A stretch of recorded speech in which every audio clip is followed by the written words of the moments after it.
Erokamano ahinya Dr. Dan Kaneli. Wach mogik CPA Abong koro watiyo kado mana ne kachiel kende wuok karka nitie chenro mopogore opogore mantiere karkae ka warango gi gik ma sirkal osebedo kata katimo jogo mayuak jogo makoro iwacho ni ida bane gi tao mana kaka ne wacho mondo gine gima gida time gigweye kata mondo mi giti kode e yo makare ting' mar ginyalo bedo mane inyalo ketgi e tim e kinde ni koso dhi bedo mana ka sigana manogo dweche 3 mokalo. Ing'eyo an gima nene ni sirikandni sani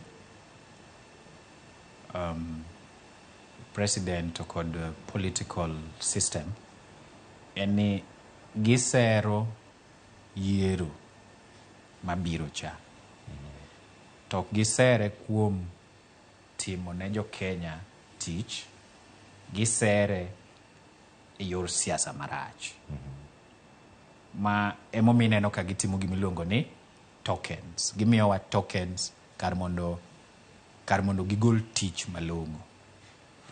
Koro kanyalo duoki e yo machuok en ni kata magi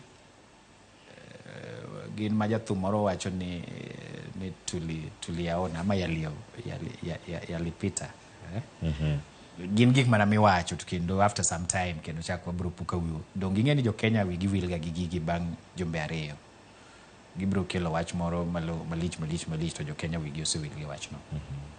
Onge gima biro nene gini kendo ket wang'i maybe biro luonga kinde moko wabiro wacho wachni onge gima biro timore ka nikech ng'ani sero yiero to kobi chapo joge ma shareholders gi okobi chapo gi to gik matimore ma trips gi kiang'o gin mag shareholders gi. Koro mana kaka Dan Kanelo wache jo Kenya oikre ni piny biro bedo matek maybe higni 5 au higni 4 modong' samoro kata higni 9 modong'. Kamano. Warito neno ni biro timre machalo nade puro bedo karka kanisa miwa ngima kod teko bedo karka mondo wabede kod twak mano kotenore